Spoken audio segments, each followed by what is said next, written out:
November 2nd, 1988. At the MIT, a quiet panic is spreading through the computer labs. Terminals are lagging, machines are crashing, and system administrators are trying to log in, but their commands are just hanging in the void. It feels like a digital ghost is moving through the network. And the source of infection? Traces shows it coming from the right inside MIT. But it wasn't. MIT was being framed. Within hours, this ghost hits Berkeley, then Princeton, then Rand Corporation, then military servers at the Pentagon, then NASA, and the Internet, which in 1988 is basically a small, highly trusted neighborhood of researchers and scientists, is experiencing its first ever heart attack. Nobody knows who's attacking them. Some thinks it's the Soviets, some think it's a hardware casket failure. And 400 miles away, a 23-year-old PhD student's name, Robert Tappan Morris, was sitting at his terminal at Cornell University. Robert had just unleashed a self-replicating worm onto the early internet. He deliberately hacked into MIT server to launch it, hoping to cover his tracks and keeping Cornell out of it. He didn't want to destroy the world. He just wanted to secretly count how many computers were on the internet at that time. But right now, Robert is staring at his screen in absolute terror, because he realizes his little experiment has a fatal math error, and he has just accidentally declared war on the world. Welcome to Decoded Security. Today we are looking at the Morris worm, the 99 line of code that killed the early internet, and why almost 40 years later we are still making the exact same mistakes. To understand how one PhD student brought down the digital world, you have to understand the internet in the 1980s. It wasn't the web we know today. It was small. Everyone knew everyone. If you were on the network, you were trusted. Nobody locked their doors. Robert wanted to map this neighborhood, but he was brilliant, and he knew that if he just politely asked computers to let his counting program in, a system admin might notice and delete it. So, he weaponized his code. He built an arsenal. The Morris worm didn't just have one way to break into the computer. It had three. The first was the front door. Back then, researchers used an email program called SendMail. The developers of SendMail had left a debug mode open in the background. It was meant for testing, but Robert realized you could send an email to a server, flip the debug switch, and tell the server, "Don't read this email, execute it as a code." And it does. And the second was backdoor.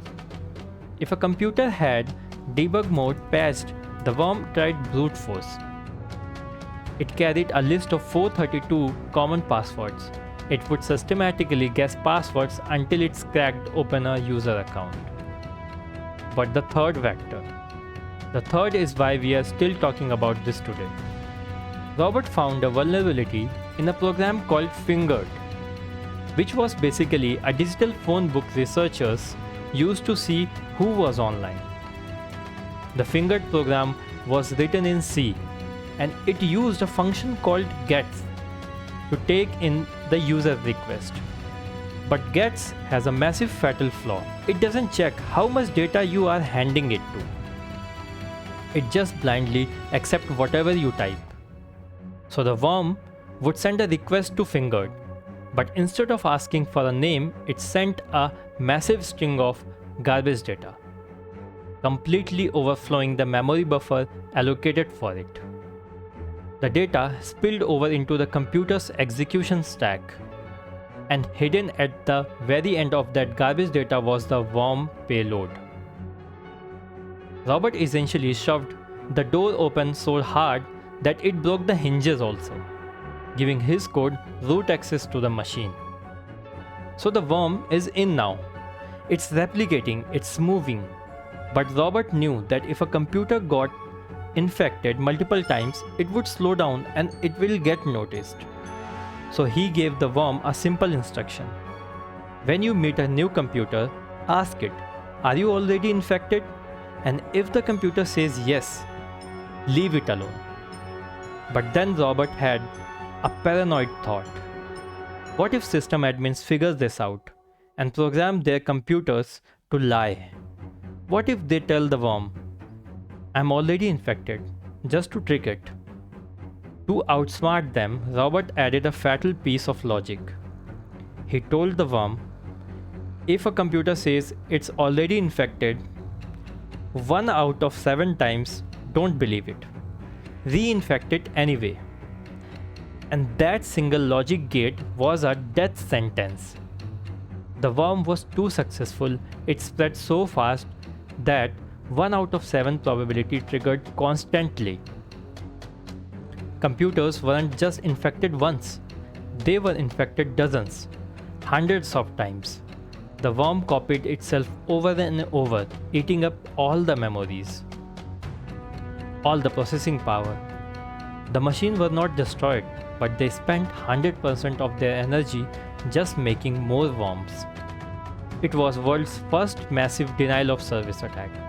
The internet was choking to death, and by Thursday morning, the network was completely dead.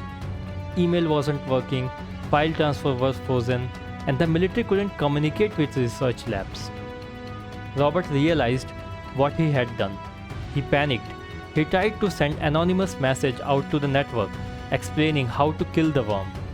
But the ultimate irony, the network was so clogged by his own creation that his apology message couldn't get through.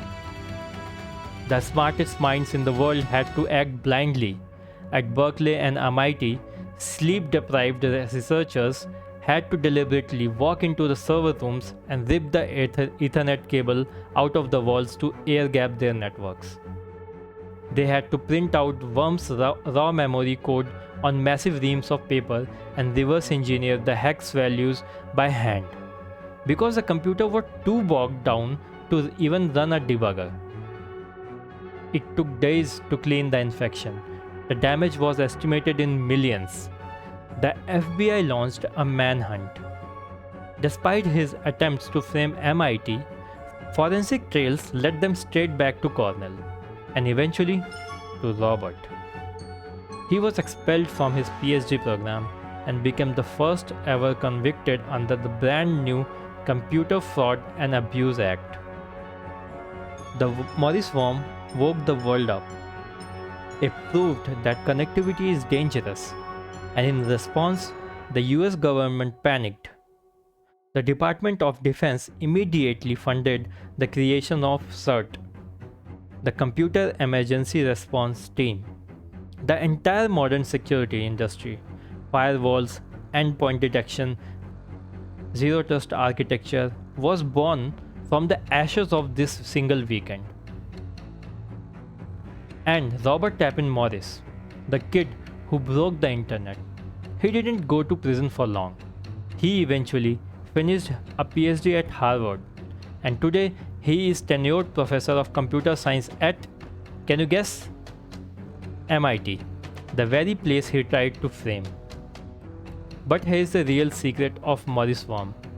We haven't actually learned our lesson. The core exploit that Robert used, the buffer overflow in Fingered, only existed because C and C++ allows developers to mismanage the memory. The computer trusted the code over the hardware constraints. In 2019, Microsoft released a staggering report. They admitted for the last 12 years, 70% of all the critical security vulnerabilities were memory safety issues, just like one Robert exploited. A year later, Google reported that exact same number. 70% of all severe bugs in Chrome and Android are memory safety flaws. It is such a massive crisis that in 2023, the NSA and CISA issued a joint federal advisory literally begging to the tech industry to stop writing code in C and C++. If fingered had been written in memory safety languages, something like Rust, which actively prevents buffer overflows at compile time, the Morris worm would have crashed the program, but it never would have gained execution. It would have died on the doorstep. Until we fundamentally change the architecture of our software, until we adopt memory safety as a standard rather than a luxury, we are all still living in the Robert Morris neighborhood, just waiting for the next 99 lines of code to break the world. Thanks for watching Decoded Security. Keeps your system patched and stay safe out there. And I'll see you in the next one. And remember, we'll keep it simple.